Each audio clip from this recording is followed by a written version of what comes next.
My name is Daniel. I'm 34 years old.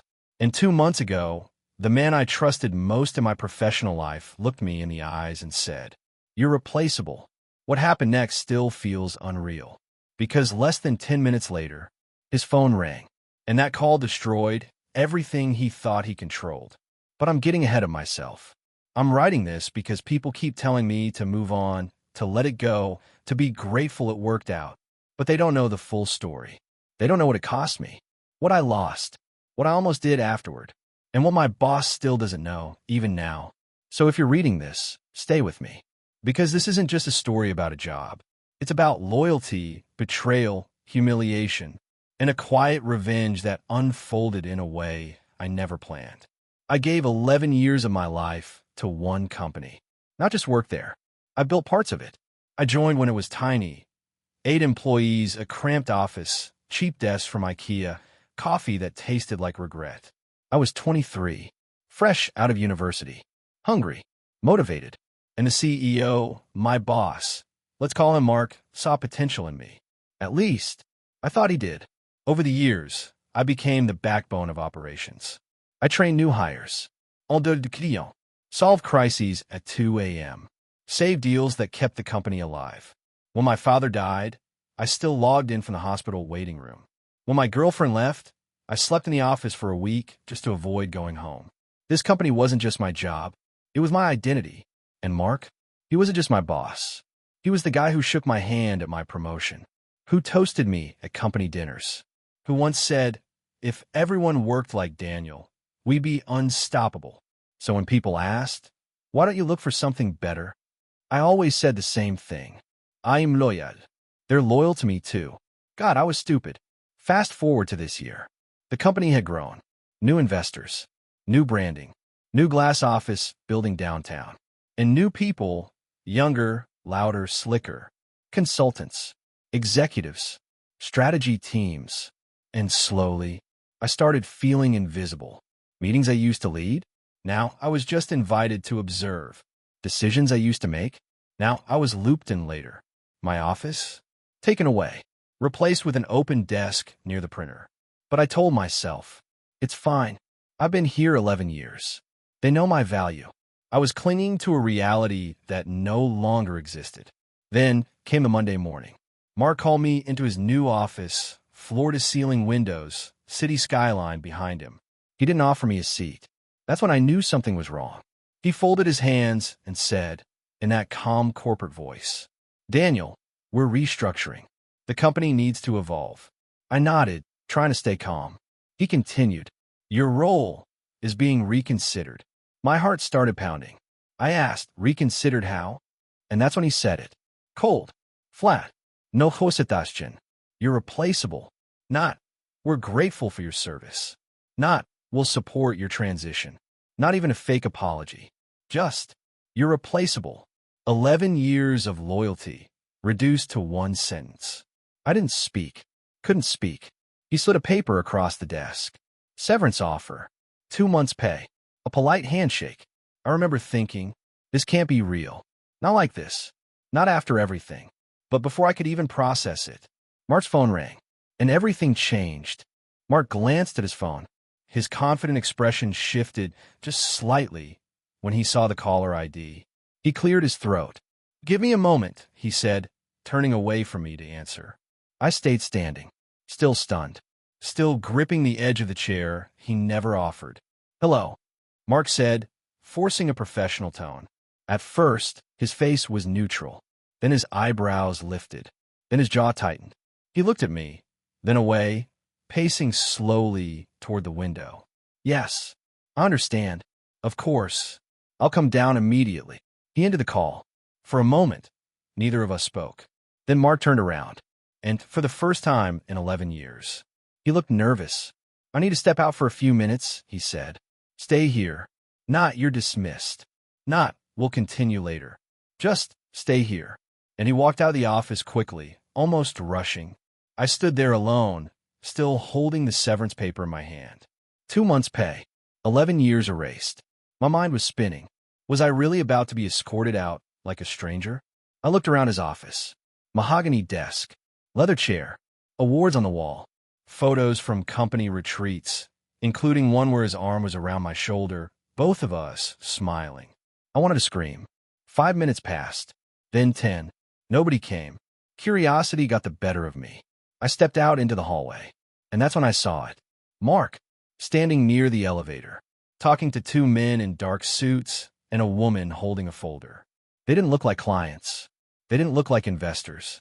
They looked like something else. Serious, focused, official. The woman was speaking firmly. Mark kept nodding, swallowing hard. Then, she handed him a document, and I watched him read it. His face went pale. Not stressed pale. Paper white. I ducked behind a corner before they noticed me. My heart was racing now for a completely different reason. Who were they? Why were they here? And what kind of call could shake Mark like that? I waited until they entered the elevator together. The doors closed. Silence returned to the hallway. I stepped out slowly. One of the receptionists whispered to another. Did you hear? Compliance team from the investment firm. Emergency visit. My stomach flipped. Compliance team. That meant one thing. Something was wrong inside the company. Something big. And apparently, it had nothing to do with me. I walked back into Mark's office. The severance paper was still on the desk. But now, for the first time since that meeting started, I wasn't thinking about losing my job. I was thinking, what the hell is happening? And more importantly, did I just get fired? Or did something else just collapse? I sat down in the leather chair he never offered me. And I waited, because I knew one thing. When Mark came back, this conversation was going to be very different. I don't know how long I sat in Mark's chair. 5 minutes. 10. Maybe longer. Time felt thick, like the air before a storm breaks. Every second, I expected someone to walk in and tell me to leave. Security. HR. Anyone. But no one came. The office outside was unusually quiet. People whispered instead of talking. Keyboard slowed. Fullness barely rang. Something was happening, and everyone felt it. Finally, the door opened. Mark walked in, except it didn't look like the same man who had fired me 20 minutes earlier. His tie was loose, his hair slightly out of place, his face still pale. He closed the door behind him very carefully, and for a moment, he just stood there, looking at me, like he didn't know what to say. You're still here, he said. I raised the severance paper slightly. You told me to stay. He exhaled through his nose, almost a laugh, but without humor. Right? Yes, of course. He walked behind the desk, but didn't sit. He remained standing. That told me everything. He didn't feel in control anymore. I decided to speak first. What was that? I asked. The people in the hallway. Mark's eyes flickered. That doesn't concern you. Normally, that would have shut me up. But not today. Funny, I said. Because 10 minutes ago, my entire life didn't concern you either. Silence. Mark's jaw clenched. Then, quietly, Daniel, this isn't a good time. I leaned back in the leather chair. You said I'm replaceable. So I assume my time is cheap now. Let's talk. His nostrils flared. But he didn't tell me to leave. He sat down slowly, folded his hands, tried to rebuild the image of the confident CEO. But I'd already seen behind the curtain. There's been, he started, choosing words carefully, an issue with one of our senior executives. I waited. He didn't continue. So I pushed. What kind of issue? He stared at me for a long moment, then said, an investigation. That word hit the room like thunder. I blinked. Investigation into what? Mark's voice dropped lower. Financial reporting. Suddenly, everything clicked. The new investors. The flashy office. The sudden restructuring. This wasn't about efficiency. This was about hiding something. I remembered late nights when I questioned certain numbers. Budgets that didn't quite add up. Invoices I was told to process quickly without details. At the time, I trusted leadership. Now I saw the cracks. So, I said slowly, the compliance team is here because someone cooked the books? Mark's eyes snapped up. Watch your words. I smiled. You're right. I am replaceable. What do my words matter? That hit him harder than I expected. He looked away. After a long pause, he said, the board will handle it. This doesn't change your situation. I laughed. A short, bitter sound. Really? Because from where I'm sitting, my situation just got a lot more interesting. Mark leaned forward. Daniel, sign this severance agreement. Let's end this professionally. I looked at the paper, then back at him. Do you know what's funny? I said, When I worked here for 11 years, I never once recorded a conversation. Mark stiffened. But today, I tapped my pocket. I did. Silence dropped like a blade. Mark didn't speak, didn't blink, didn't breathe. And in that moment, I saw fear in his eyes. Real fear. Mark stared at me like I had just pulled a gun instead of a phone. "You recorded me?" he asked quietly. I didn't answer. I just pulled out my phone and placed it on the desk. Not dramatically, not aggressively, just enough to let him know. The balance of power has shifted. He leaned back slowly, eyes never leaving the phone. "That's illegal," he said. I shrugged. "Not where we live. One-party consent. I'm the party." He exhaled sharply through his nose. For the first time since I'd met him 11 years ago, Mark didn't have a prepared response. He rubbed his temples. "Daniel," he said suddenly softer, "let's not make mistakes we can't undo." I almost laughed. Mistakes? 11 years of unpaid overtime. Missed holidays. Family events skipped. Loyalty that went one direction only. And I was the one making a mistake? I leaned forward. "On this recording," I said, "you fired me. You stated I am replaceable. You offered severance. And just now, you admitted there's an ongoing financial investigation." Mark's eyes widened slightly. "That's confidential information." "Then maybe you shouldn't have said it," I replied. Silence again. But this time it wasn't awkward. It was dangerous. Mark looked toward the window, toward the city below, as if searching for an exit that wasn't there. Then he turned back to me with a new expression. "Calculation." "What do you want?" he asked. There it was. The real conversation.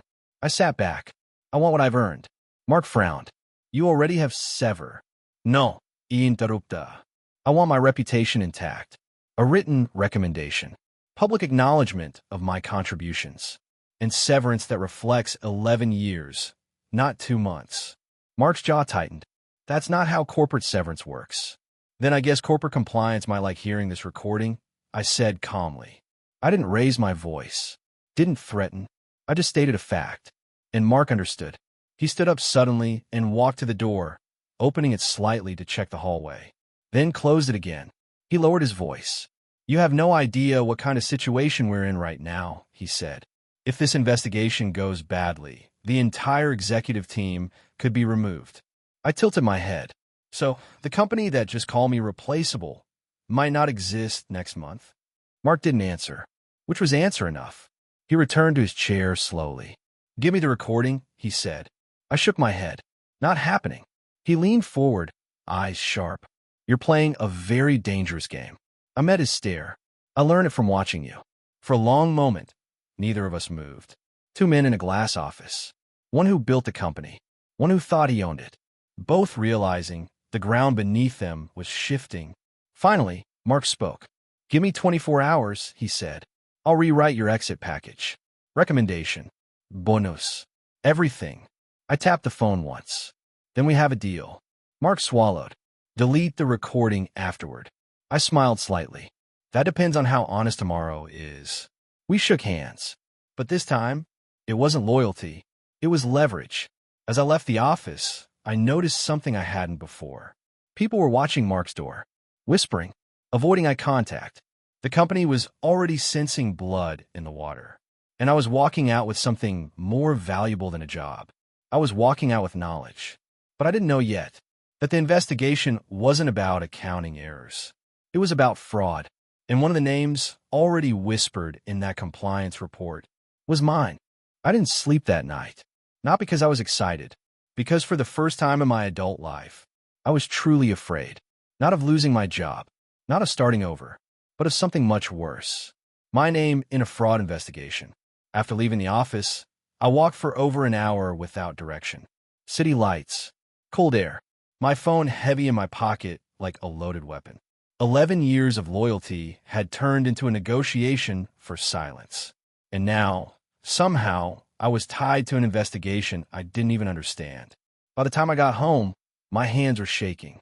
I opened my laptop and did something I probably should have done years earlier. I started digging. I searched internal reports, archived emails, budget sheets, old shared drives I still had access to. And slowly, a picture began to form. Numbers that were edited after approval. Invoices uploaded twice under different vendor names. Transfers labeled as consulting fees to shell companies. Shell companies that didn't exist 3 years ago. Shell companies approved by one executive. Mark's right-hand man, the CFO. I stared at the screen, because right next to several of those approvals was my digital signature. Not handwritten, auto-approved, using the permission system I built. A system Mark had once praised me for designing. My chest tightened. They hadn't just used my loyalty. They'd used my access, my credibility, my name. At 2:17 a.m., I got an email notification. Sender, Mark Reynolds. Subject, tomorrow. No greeting. No explanation. Just be in my office at 9 a.m. sharp. Do not speak to anyone about today's events. This is in your best interest. I sat back in my chair. So this was the real game. Not severance. Not loyalty. Not corporate restructuring. Damage control. And I was standing in the middle of it. I barely slept. At 8:45 a.m., I was back in the building. The atmosphere had changed overnight. Security at the entrance. 2 unfamiliar men in suits near reception. Employees whispering like churchgoers at a funeral. No music. No casual chatter. Just tension. Mark's office door was already open. He was inside. So was the CFO. Let's call him Ethan.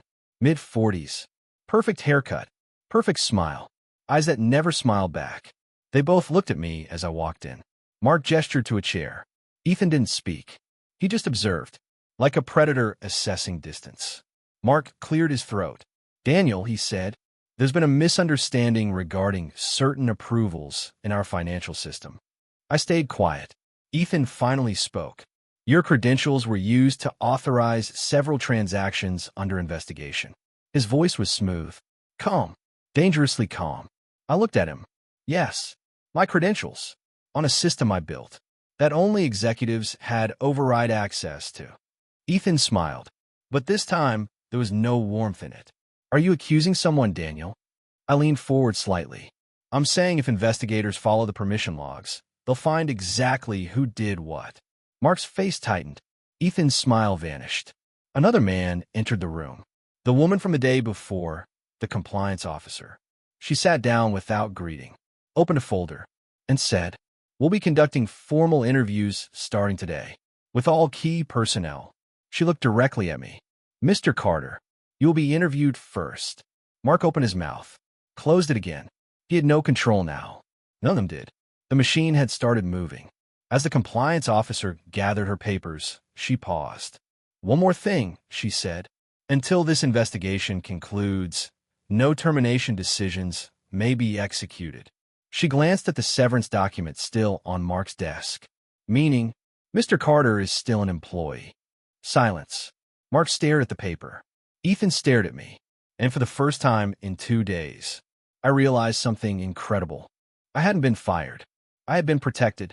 But as I walked toward the interview room, escorted by compliance staff, a new thought hit me. If this went wrong, if they decided I was involved, I wouldn't just lose my job. I'd lose my future, possibly my freedom. And someone, somewhere in this building, had tried to make sure that happened. I followed the compliance officer down the long, fluorescent-lit hallway. Every step echoed. Every whisper of employees passing by felt like a countdown. I kept my phone in my pocket, recording everything. I didn't trust anyone in this building anymore. Not Mark. Not Ethan. Not even the compliance team. Years of building trust had taught me one lesson. In corporate wars, loyalty is a weapon, and I had just been handed it. The interview room was stark. White walls. A single table. 3 chairs. I sat down. Across from me, the compliance officer opened her folder. She glanced at me, then at a stack of printed logs. Mr. Carter, thank you for arriving promptly, she said. Her voice was professional, almost cold. But there was an undertone, curiosity. Before we begin, she continued, are you aware that some of the approvals logged under your credentials appear irregular? I nodded. Yes, but they were not authorized by me. Her eyes narrowed slightly. Explain. I took a deep breath. 11 years of late nights, system builds, and overlooked details all poured into my memory. I spoke carefully, clearly, deliberately. The system I designed allows override access for executives. If credentials are misused, the logs will show the true operator. My access was never shared. Anyone using it without my knowledge is committing fraud, not me. She tilted her head, reading my confidence as carefully as I had read hers. I see. She paused, flipping through a few printed reports, then asked the question that made my stomach twist. Would you like to provide any names? I smiled faintly, because I knew I had leverage. Yes, I can provide names, but I prefer to show you the evidence first. I pulled out my phone, opened the recording from Mark, opened the logs I had copied overnight. Every approval, every override, every transaction, I said. All time-stamped, all traceable. The room went quiet. She leaned forward, her pen hovering above her notepad.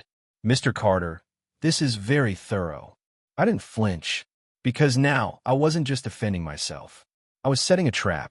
Later, the officer asked me to step out while she reviewed the documents. I wandered the hallway, and I saw Mark. He looked tense, sweating, pale. Ethan stood beside him, shifting uncomfortably. I smiled internally. The ones who thought they controlled the game were realizing they were pawns. When the officer called me back, she had a new expression, slightly impressed, slightly wary. Mr. Carter, she said, these documents and recordings show significant discrepancies.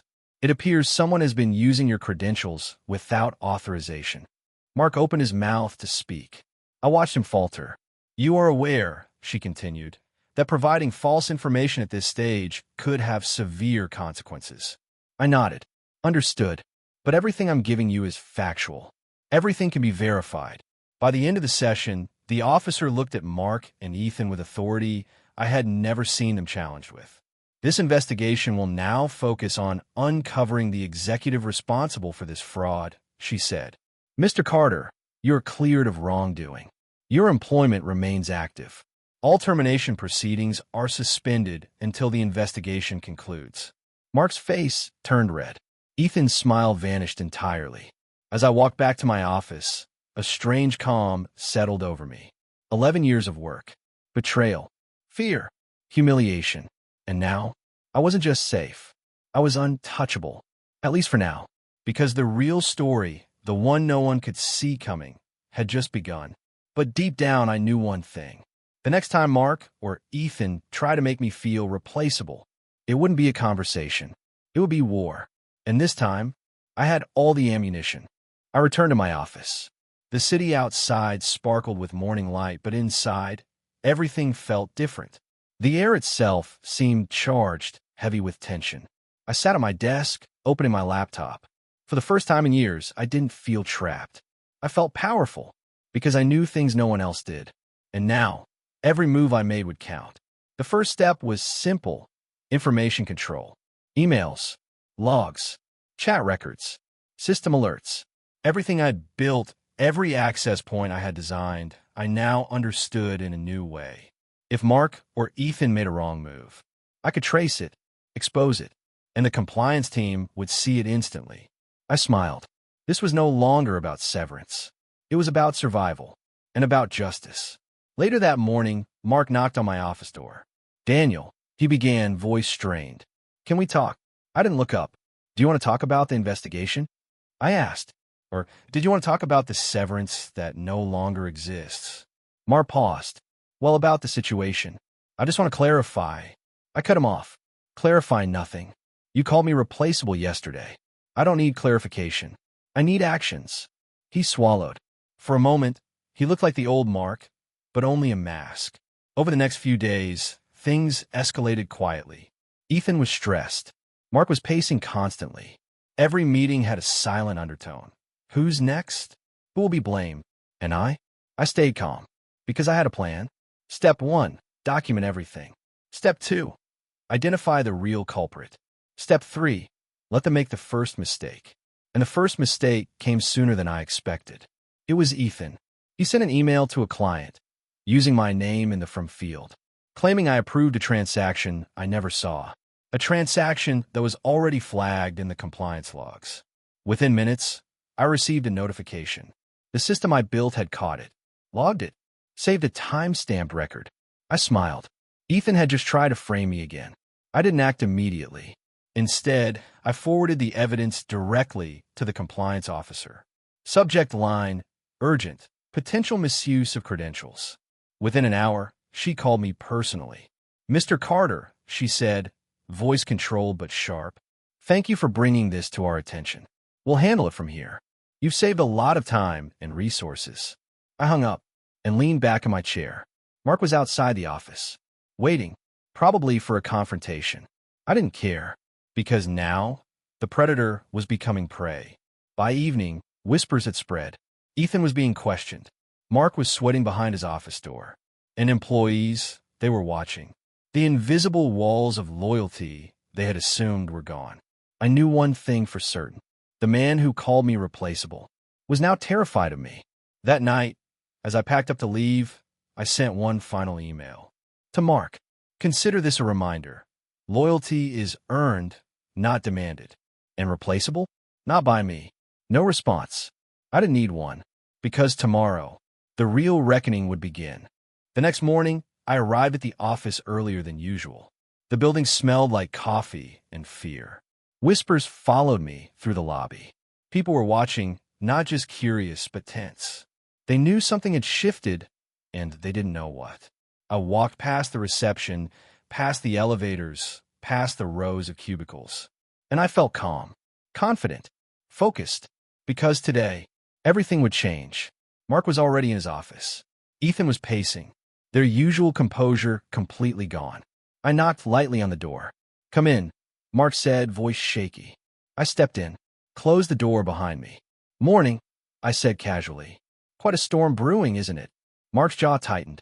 Ethan stopped pacing. The room smelled like tension and cheap cologne.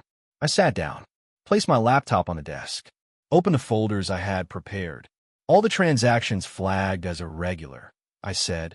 All the overrides made with my credentials, all traced and time-stamped.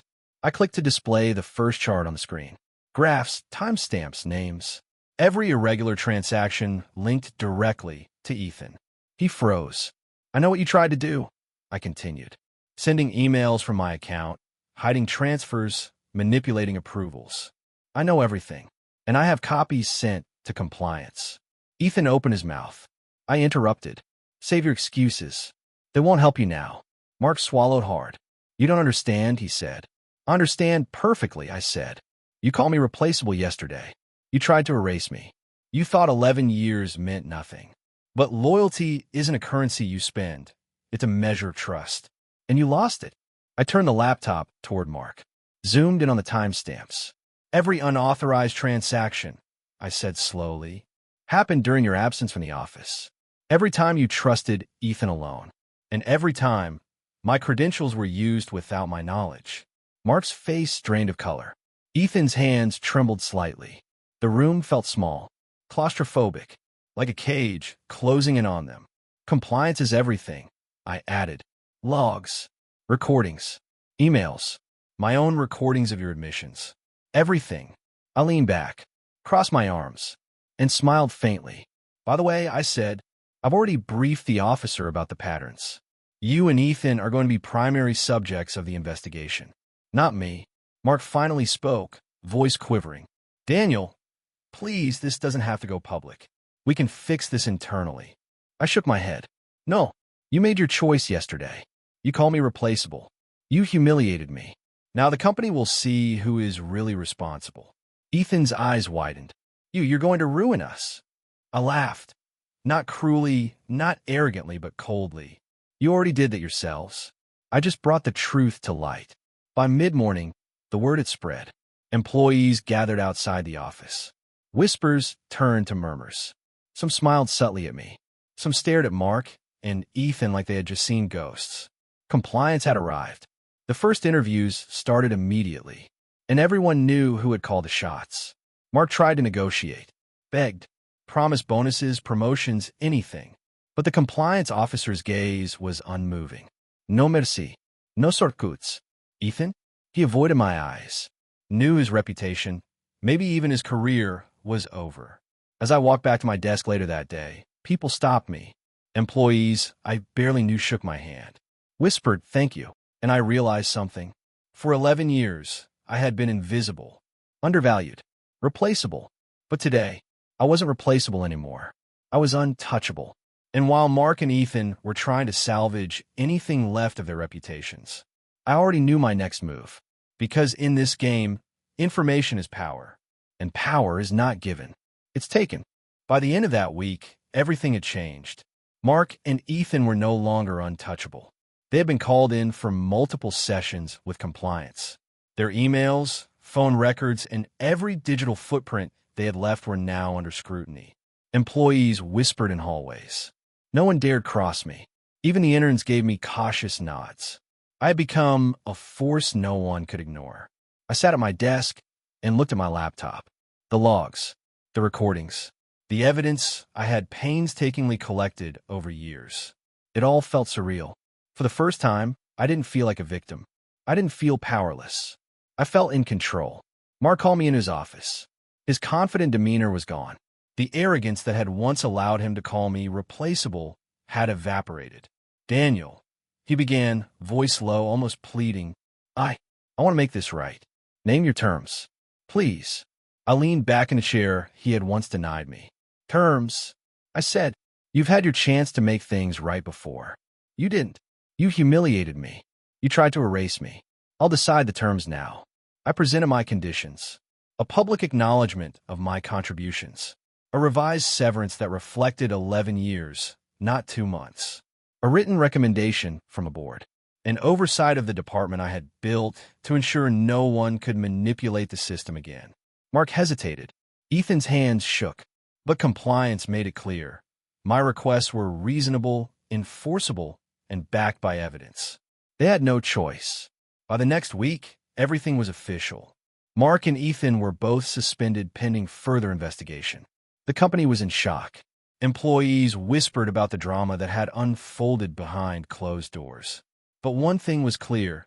The guy they once thought replaceable had won. I walked through the office that day. People stopped to shake my hand. Daniel, thank you. Glad you're here. It was a stark contrast to the whispers of resentment I had endured for years. I sat at my rebuilt workstation, overlooking the city skyline. For 11 years, I had given loyalty, sweat, and time to a company that didn't appreciate me. I had been humiliated. I had been betrayed. But I had survived, and I had turned the tables.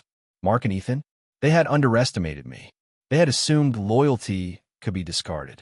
They had believed that 11 years of dedication meant nothing. They were wrong. And as I stared out the window, I realized something profound. You can be called replaceable by anyone, but real value, real worth, that's what they can never take. I had walked through fire. I had faced betrayal, fear, and the possibility of ruin. And I had emerged stronger. That day, I didn't just reclaim my job. I reclaimed myself. And the lesson was clear. Never let anyone make you feel replaceable. Because sometimes the person they think is weak is the one who can bring down their empire.